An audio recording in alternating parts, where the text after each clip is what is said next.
예, 하나님 말씀입니다. 오늘은 요한복음 6장의 마지막 부분의 말씀을 보겠습니다.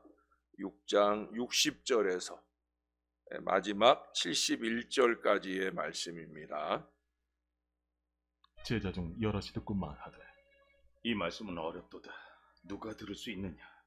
한데 예수께서 스스로 제자들이 이 말씀에 대하여 수군거리는 줄 아시고 이르시되 이 말이 너희에게 걸림이 되느냐? 그러면 너희는 인자가 이전에 있던 곳으로 올라가는 것을 본다면 어떻게 하겠느냐? 살리는 것은 영이니 육은 무익하니라. 내가 너희에게 이른 말은 영이요 생명이라. 그러나 너희 중에 믿지 아니하는 자들이 있느니라. 이는 예수께서 믿지 아니하는 자들이 누구며 자기를 팔 자가 누구인지 처음부터 아시니라. 그러므로 전에 너희에게 말하기를 내 아버지께서 오게 하여 주지 아니하시면 누구든지 내게 올 수 없다 하였노라. 그때부터 그의 제자 중에서 많은 사람이 떠나가고 다시 그와 함께 다니지 아니하더라. 예수께서 12 제자에게 이르시되 너희도 가려느냐? 시몬 베드로가 대답하되 주여, 영생의 말씀이 주께 있사오니 우리가 누구에게로 가오리이까? 우리가 주는 하나님의 거룩하신 자이신 줄 믿고 알았사옵나이다.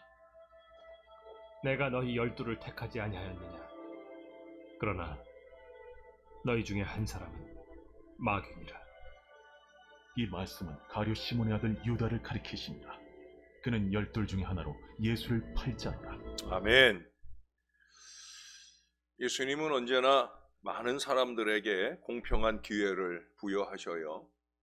예수님과 함께 있는 모든 인생에게 은혜의 기회를 주십니다. 우리가 6장을 시작하면서 오병이어의 기적을 보았죠. 무려 5,000명, 그것도 남자만 5,000명이니까 전체 사람을 다 합치게 되면 아마 2만여 명의 사람 정도가 될 거예요. 떡을 주시는 이적과 또 뒤이어서 생명이 떡 되시는 진리의 말씀을 동시적으로 체험하게 하시는 그 은혜를 주셔요. 그러나 그 가운데에서도 남는 사람만 남는 걸 보게 됩니다. 여기 66절에 보면 그때부터 그의 제자 중에서 많은 사람이 떠나가고 다시 그와 함께 다니지 아니하더라 말씀합니다. 참 안타까운 일이죠. 그래서 예수님은 모든 은혜의 자리에서 우리에게 물으십니다. 너희도 가려느냐? 어디로 가려느냐? 여러분, 서울역에서 전철을 타면 1호선 전철을 타면 구로역에 나오게 되지요. 그 구로역에서는 인천으로 가는 또 수원으로 가는 그 분기점이 바로 구로역이에요. 그러니 그 이전에 서울역, 청량리, 또 그 뒤에 용산도 그렇고요. 거기서 전철을 탈 때 이 전철이 인천 가는 방향인지 수원 가는 방향으로 가는지를 잘 판단해서 타야 됩니다. 구로역에서 두 도시로 가는 길이 갈라지기 때문에 그래서 승객들은 지하철의 목적지를 분명히 알고 전동차에 올라타야 되고요. 그 목적지가 올바르지 않을 때는 반드시 구로역에서 내려가지고 이제 계단을 오르내려 가지고 제대로 된 방향으로 전철을 타고 가야 됩니다. 잘못하게 되면 수원 방면으로 갈 사람이 인천 방면으로 가거나 또 인천 방면으로 갈 사람이 수원 방면으로 갑니다.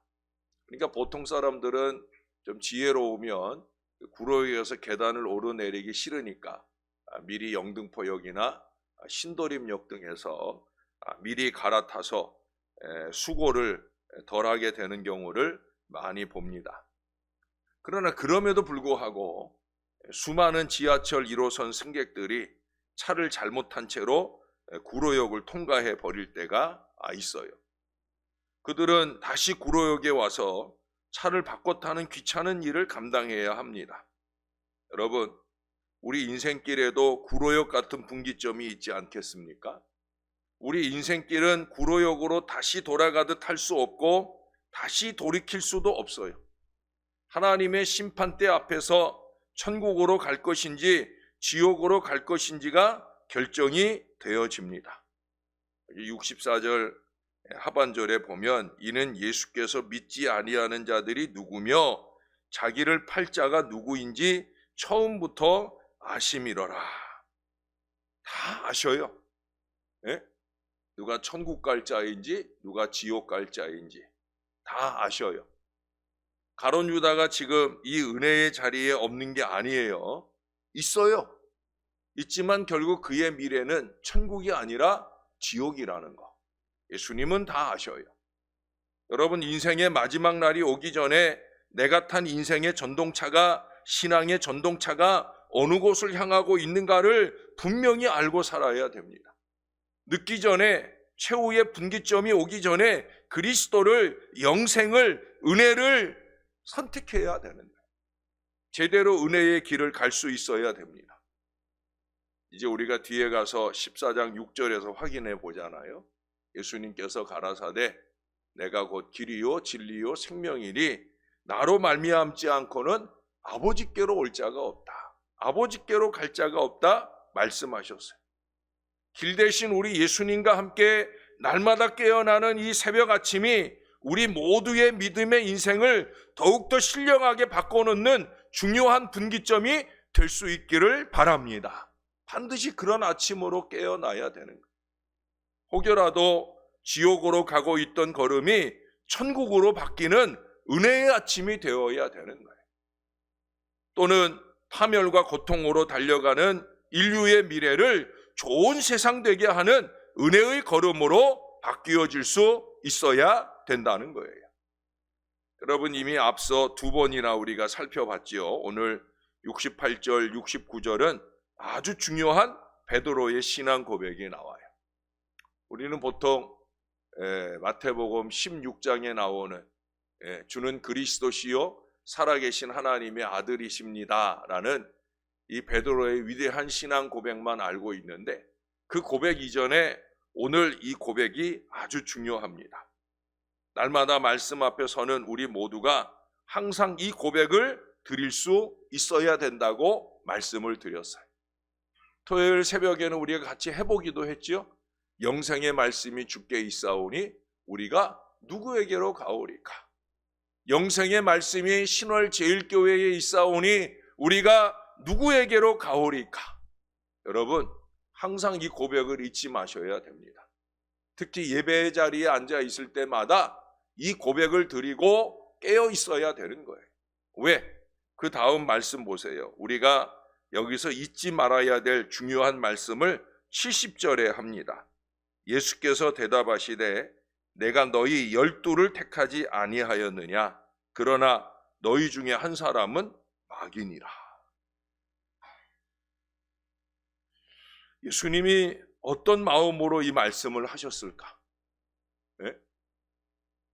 그 대단한 은혜의 자리에 지금 마귀 인생이 있다는 거예요. 누구예요? 가룟 유다죠, 가룟 유다. 네? 여러분, 죄송하지만 저도 예배 때마다 이 말을 하고 싶은 때가 있어요. 마귀니라까지는 아니지만 마귀에게 잡혔느니라 하고 싶을 때가 늘 있어요. 이게 어쩌다 있어야 되는데 늘 있어요. 여러분, 정신을 좀 차려야 됩니다.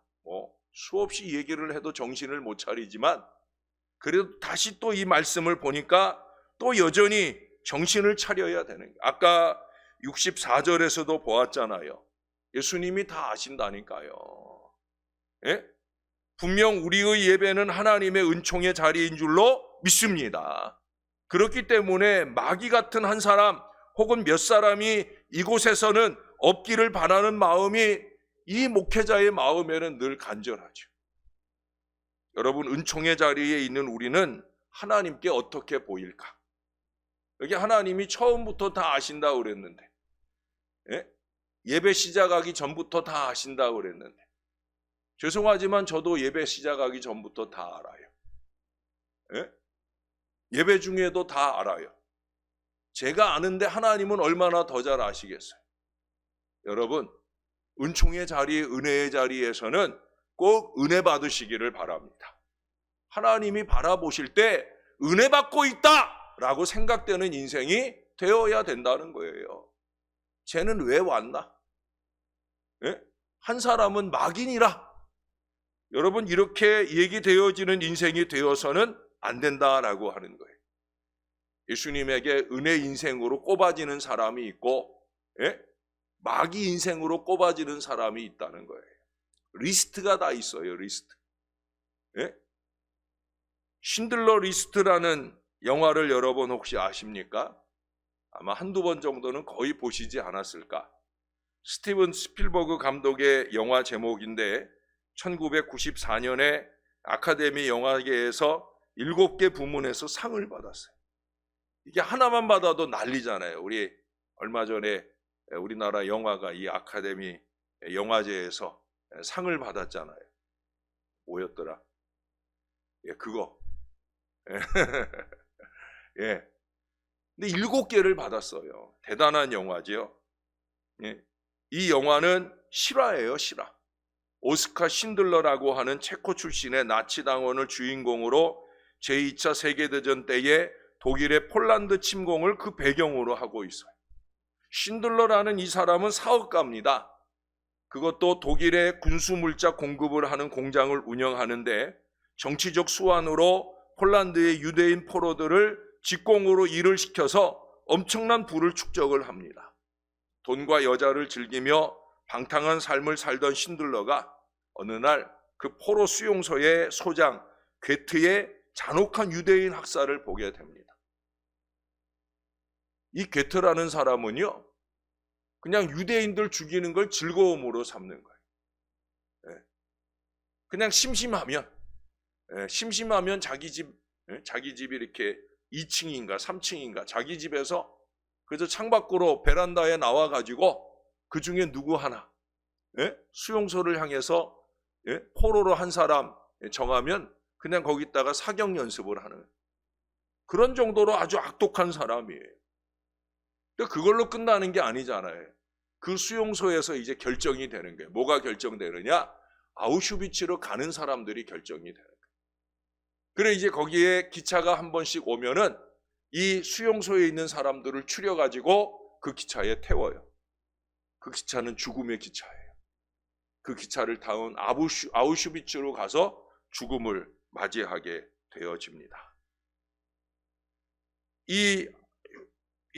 그 신들러가 정신이 번쩍 들게 됩니다. 그래서 결국 아우슈비츠로 수용소에서 독가스로 학살당하러 갈 운명에 처한 무려 1,100여 명의 유대인을 자신의 모든 재산을 털어서 구원해냅니다. 한 번 그 수용소에 있는 사람을 불러가지고 자기 리스트에 올리고 공장에서 일하는 일꾼처럼 그렇게 위장을 해갖고 끄집어내는데 많은 돈을 주어야 되죠. 그러면서 이제 하나하나 자기 재산을 털어내는 거예요.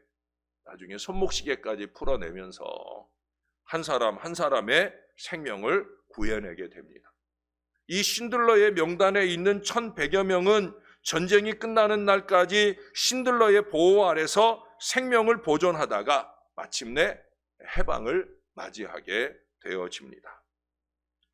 여러분, 신들러는 자기의 모든 재산을 털어서 그 돈의 값으로 1,100여 명의 육체적 생명을 구해냈습니다마는 우리 예수님께서는 자신의 생명을 아낌없이 내어주시고 인류에게 영원한 생명을 얻는 길을 열어주셨습니다. 신들러 리스트, 이 신들러의 명단에는 고작 1,100여 명이 기록되어 있지만 우리 구세주 예수 그리스도의 리스트, 어린 양의 생명책에는 예수를 구주로 믿는 모든 사람이 기록되어 있어요. 처음부터 아시는 예수님께서 구원받을 인생의 이름을 쫙 기록해 놓았다는 거예요. 예? 요한계시록 21장 27절에 말씀합니다. 무엇이든지 속된 것이나 가증한 일 또는 거짓말하는 자는 결코 그리로 들어가지 못하되 오직 어린 양의 생명책에 기록된 자들 뿐이라. 분명히 구분을 해놓고 있어요. 어린 양의 생명책에 기록된 사람은 천국에 들어갈 수 있다. 여러분, 그러지 못할 사람들을 나열합니다. 속된 것이나 가증한 일이나 거짓말하는 사람, 결코 그리로 들어오지 못한다. 요한계시록에는요, 이 거짓말하는 죄를요, 다른 살인죄나 천국에 들어가지 못할 모든 죄에 항상 꼽고 있어요. 왜 그래요? 이제 이 뒤에 보면은 요한복음 8장 44절에 보면 거짓말하는 사람은 마귀의 자식이니까. 마귀는 거짓의 아비라고 그러잖아요. 거짓의 아비. 사단은 거짓의 아비예요. 여러분, 거짓으로 살지 마세요. 거짓말하지도 말고 거짓으로 신용으로 예배하지도 말고 여러분, 제대로 잘 살아야 됩니다. 하나님의 생명책에 있는 사람답게 예배하고 신앙하면서 살 수 있어야 되는 거예요. 예? 거짓말하는 자는 결코 그리로 돌아가지 못한다. 사랑하는 여러분, 우리는 과연 어디에 기록되어 있을까요? 나는 과연 어디에 기록되어 있을까요? 어렵게 깨어나신 이 새벽 아침마다 기필코 우리의 영혼이 이 그리스도의 리스트 생명책에 기록되어 있음을 확인받는 뜻깊은 은혜 아침이 되시기를 주님의 이름으로 축원합니다.